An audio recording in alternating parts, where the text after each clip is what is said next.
उत्तर प्रदेश की ताजनगर आगरा से एक ऐसी वारदात सामने आई है जहां प्यार की एक कहानी साजिश और कत्ल में बदल गई और अंजाम इतना खौफनाक हुआ कि हर कोई सन्न रह गया। यहां एक प्रेम कहानी का खौफनाक अंत हुआ जहां प्यार, धोखे और गुस्से ने मिलकर एक हत्या की साजिश को जन्म दे दिया।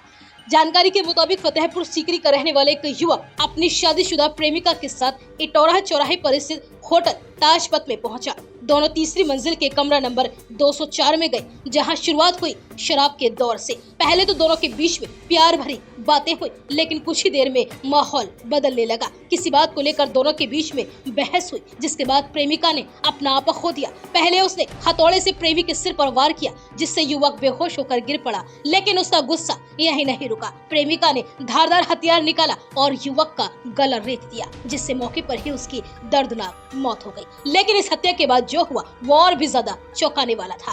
कमरे से चीखने की आवाजें आने लगी, मैंने उसे मार डाला, मैंने उसे मार डाला। होटल कर्मचारी जब मौके पर पहुंचे तो अंदर का मंजर देखकर उनके पैरों तले से जमीन खिसक गई, जिसके बाद फौरन पुलिस को मामले की सूचना दी गई। दलबल के साथ पुलिस पहुंची तो देखा कि प्रेमिका अपने प्रेमी के शव के पास ही बैठी थी, जिसके बाद उसे हिरासत में लिया गया और प्रेमी के शव को पोस्टमार्टम के लिए भेज दिया गया। और अब पुलिस ने इस पूरी वारदात का खुलासा कर दिया है। पुलिस ने बताया कि शादीशुदा प्रेमिका ने प्रेमी की हत्या ब्लैकमेलिंग से तंग आकर पूरी प्लानिंग के साथ की थी।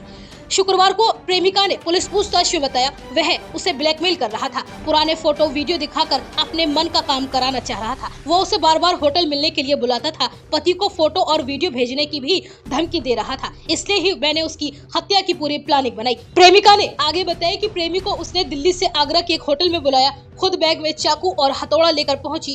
कमरे में प्रेमी को खूब शराब पिलाई और जब वह खूब नशे में चूर हो गया तो चाकू से गले पर उसके वार कर दिया। वह बेड से फर्श पर गिरकर तड़पने लगा और फिर हथौड़े से उसके सिर पर वार किए। जब प्रेमी की मौत हो गई तो वो चीखने लगी और कहने लगी कि हाँ, मैंने ही उसे मार डाला है। इस पूरे मामले में मलपुरा थाना पुलिस ने कमरे से हत्याकांड में प्रयोग हुआ हथौड़ा और चाकू भी बरामद कर लिया है और कमरे से शराब की बोतल और बैग भी मिला है। मृतक प्रेमी खिल्लो के भाई अजय ने प्रेमिका प्रीति के खिलाफ मुकदमा दर्ज कराया है। उसका कहना है कि उन्हें नहीं पता कि उनका भाई खिल्लो दिल्ली से कब आया। लगभग 1 महीने पहले ही खिल्लो फतेहपुर सीकरी स्थित घर से दिल्ली काम करने के लिए गया था और वह दिल्ली में टाइल्स वगैरह लगाने का काम करता था। वहीं इस पूरे मामले में पुलिस ने बताया कि प्रीति ने प्रेमी खिल्लो को रास्ते से हटाने के लिए पहले से ही पूरी प्लानिंग रच ली थी। होटल आने से पहले ही उसने एक बैग में हथौड़ा और चाकू साथ रख लिया था। उसने प्रेमी खिल्लो का मोबाइल फोन भी तोड़ दिया था। अब आशंका जताई जा रही है कि इसी मोबाइल में ही प्रीति और प्रेमी खिल्लो के वीडियो और फोटो हो सकते हैं। इसे विधि विज्ञान प्रयोगशाला भेजा जाएगा। डीसीपी